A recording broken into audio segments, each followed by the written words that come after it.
My name is Henry Mercer. I turned 70 last winter. I'm a simple man. I've lived in the same zip code for 40 years. I fix my own leaky faucets. I mow my own lawn on Saturdays. And I balance my checkbook with a pencil, not an app. I like things steady. But 3 months ago, my steady life evaporated. I thought I was dying. Not in the philosophical, we all go someday way. I mean dying right now, this spring, with a word stamped on my forehead that swallowed the sunlight. Cancer. It started innocently enough. A routine scan, a shadow on the lung. My primary doctor sent me for a biopsy just to be safe. I remember the hospital clearly. It smelled of antiseptic and floor wax. A young surgical resident named Dr. Aris Thorne walked me through the procedure. He was sharp, professional, with kind eyes. He held my shoulder and said, "We'll call you, Mr. Mercer, as soon as the final pathology report is in." I went home and waited. Silence is heavy when you're waiting for bad news.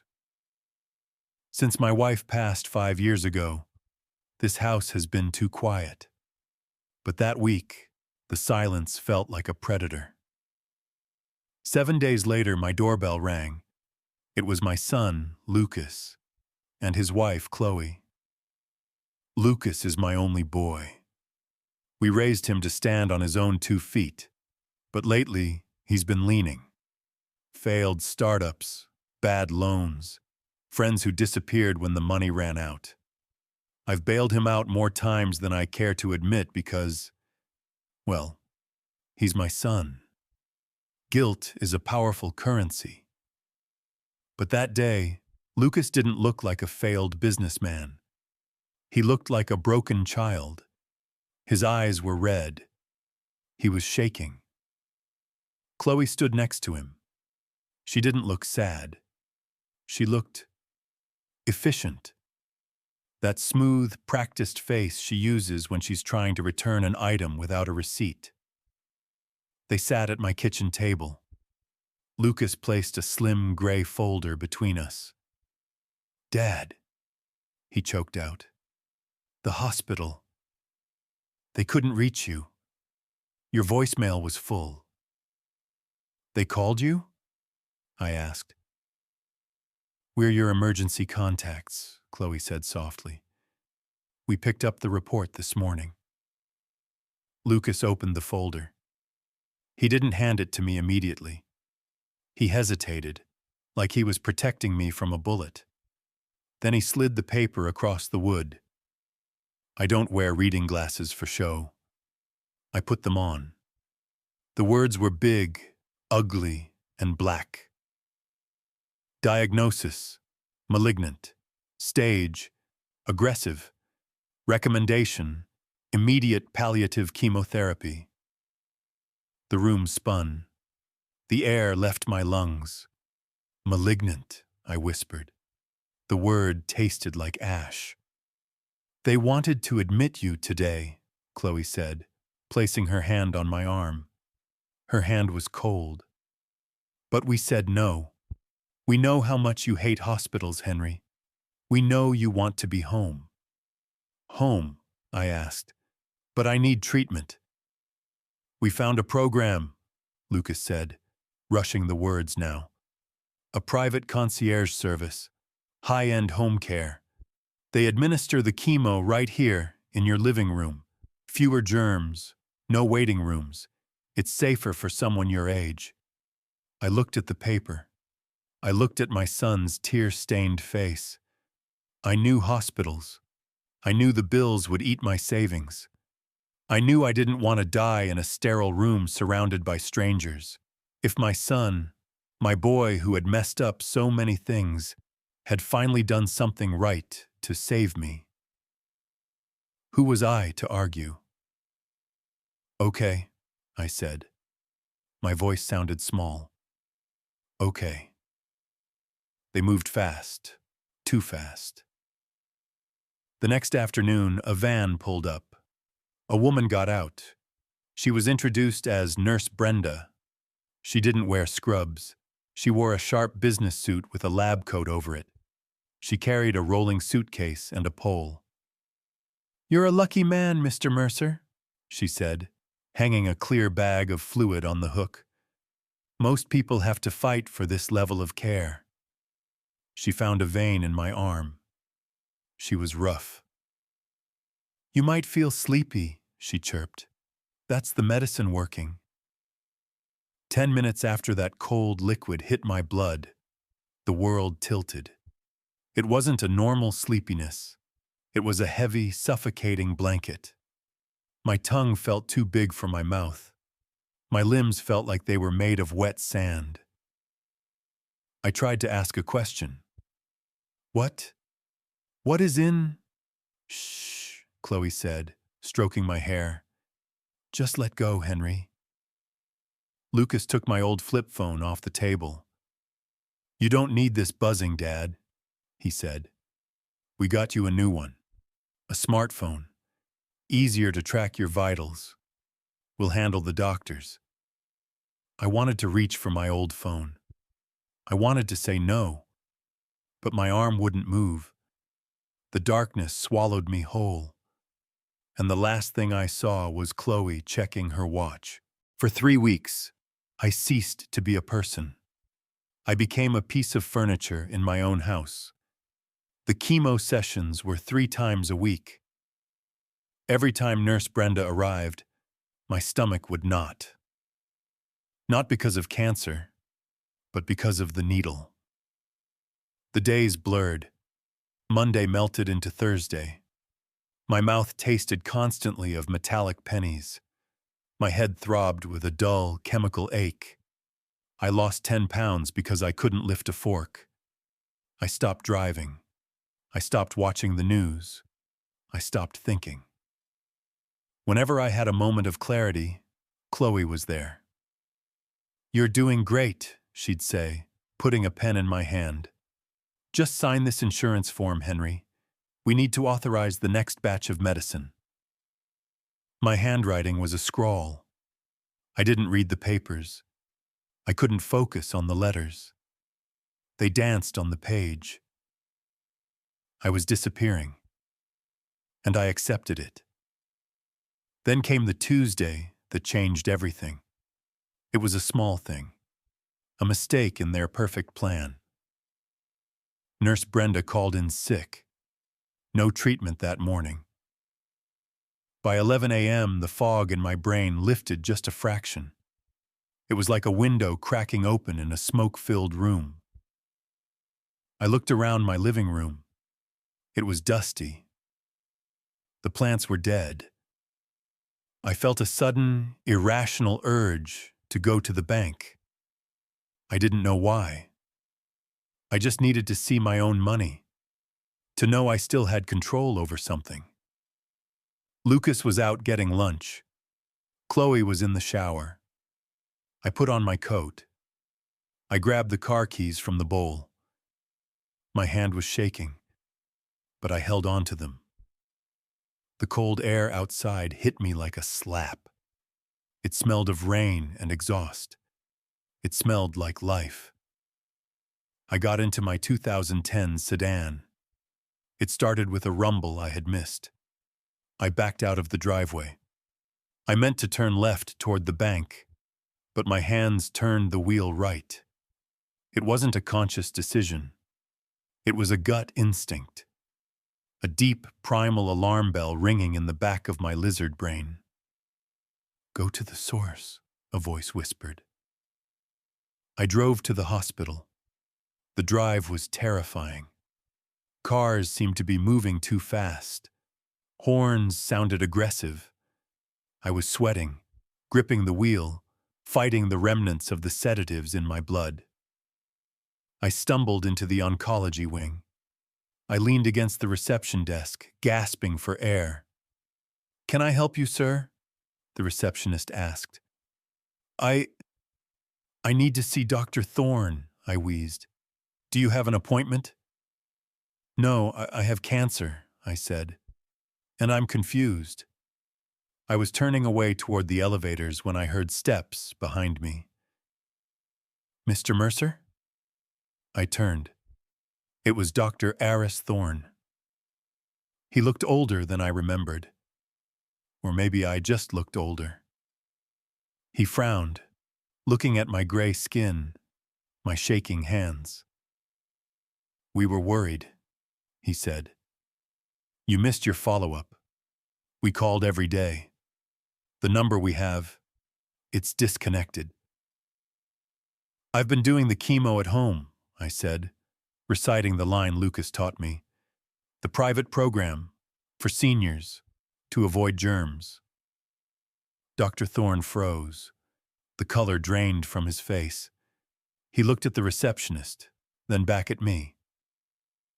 "Mr. Mercer," he said, his voice very low, "this hospital does not have a home chemotherapy program. We don't release those drugs to private couriers. It's illegal." He stepped closer. "And we don't start treatment until we discuss the pathology report." My heart hammered against my ribs. My son. He brought the report. It said, "Malignant." He grabbed my arm. Not gently. Urgently. He pulled me into a small triage room and shut the door. He pulled up a file on the computer. "Look," he pointed. "Pathology report. Benign nodule. Recommendation. Minor surgical removal. No cancer." I stared at the screen. The letters were clear. Benign. "I don't understand," I whispered. "The IVs, the nurse, the sickness." Dr. Thorne looked at my dilated pupils. He checked my pulse. "You're not sick from cancer, Henry," he said. "You're sick because you're being drugged." He tore a piece of paper from a pad. "Give me your current phone number, the one your son gave you." I recited it. "Go home," he commanded. "Do not tell them you were here. Act sick. I am going to verify this report and text you. If I am right, you are in danger." I drove home in a trance. I sat in my chair. I waited. Lucas came back. "Where were you, Dad?" "We were worried sick." "Just needed air," I mumbled. "I feel dizzy." "See?" Chloe said, handing me a glass of water. "You need to rest. The medicine is strong." My pocket buzzed. I waited until they left the room. I looked at the phone. A text from Dr. Thorne. Confirmed. "You do not have cancer.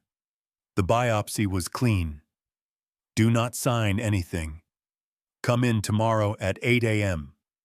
Police have been notified." I looked at the glass of water Chloe gave me. There was a fine white powder dissolving at the bottom. I didn't drink it. I poured it into the potted plant. I realized then, looking at that dying plant, that my son wasn't trying to save me. He was harvesting me. The next 24 hours were a masterclass in acting. I pretended to sleep. I pretended to swallow their pills, hiding them under my tongue. The next morning, when they thought I was unconscious, I walked out the back door. I took an Uber to the hospital. I had the surgery. A simple 30-minute procedure to remove a harmless lump. Then went to war. I hired Mr. Stone. He's not a nice lawyer. He's a shark in a cheap suit. His office smelled of stale tobacco and vengeance. "They filed for guardianship this morning," Stone told me, holding a document. "They claim you have dementia. They want control of the house, the accounts, everything. They say you're refusing life-saving treatment." "Treatment for a disease I don't have," I said. "Exactly," Stone smiled. It wasn't a warm smile. Let's go to court. The hearing was 10 days later. The courtroom was cold, wood paneling and indifferent faces. Lucas and Chloe sat on the left. Lucas wore his good son suit. Chloe looked terrified, twisting a tissue in her hands. Their lawyer stood up, a slick man with expensive shoes. "Your Honor," he began, "Mr. Mercer is a tragedy. Confused, paranoid, refusing care. His children have spent thousands on private care to save him. They only want to protect him from himself." It sounded convincing. Even I almost believed it. Then Mr. Stone stood up. He didn't give a speech. He called Chloe to the stand. "Mrs. Mercer," he asked, leaning on the railing, "you stated you hired a private nursing company. Elite Care, correct?" "Yes," Chloe whispered. "I searched the state registry," Stone said, holding up a paper. "There is no such company. The address on their invoice is a P.O. box, rented in your husband's name. Who was the nurse?" She was a freelance specialist." "Freelance?" Stone raised an eyebrow. "Is it true that this nurse is actually Brenda Miller, your former college roommate who lost her nursing license 3 years ago for stealing narcotics?" Chloe turned pale.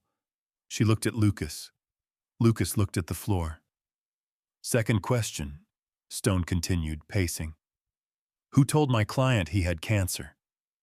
"The hospital," she stammered. "Interesting. Because we have Dr. Thorne here." Stone pointed to the back of the room. "He is prepared to testify that he called your number 14 times to say the lump was benign. And every time the call was blocked. Why would you block good news?" The silence in the courtroom was absolute. It was heavy and suffocating. We, Chloe crumbled. "Lucas said we needed the money. He said the house was worth $500,000. He said Henry wouldn't miss it because he was old." The judge, a stern woman with glasses on the end of her nose, slammed her gavel down. "Enough," she said. Her voice was ice. "I have heard enough." She looked at Lucas. "Mr. Mercer, this petition is denied with prejudice. Furthermore, I am forwarding the transcript of this hearing to the district attorney's office. You are looking at fraud, elder abuse, and practicing medicine without a license." I walked out into the hallway. Lucas came running after me. He looked frantic. The mask was gone. Dad, wait." I stopped. I didn't turn around. "Dad, you don't understand," he pleaded. "The business. I was in deep with bad people. They were going to hurt me. I needed the house equity. I was going to pay you back. It was just vitamins and Valium. I never wanted to kill you." I turned slowly. I looked at the man I taught to ride a bike. I looked at the man I held when he scraped his knee. "You watched me fade," I said softly. "You watched your father shake and vomit and waste away, and you counted the days." "I love you," he cried. "No," I said. "You loved my signature." I walked away. I heard him sobbing, but I didn't stop. A week later, I went back to the hospital. I found Dr. Thorne. I handed him a card. Inside was a picture of my garden, finally blooming again. "Thank you," I said. "I just did my job," he smiled. "No," I said. "You saw a person when everyone else saw a paycheck." "I'm Henry Mercer. I'm 70. I live alone. I changed the locks. I have a new phone number. It's quiet in my house now, but it's a good quiet. It's the quiet of a man who owns his own life. If your family tells you you're sick but keeps you away from the doctors, run. Because the poison isn't always in the bottle. Sometimes it's in the bloodline.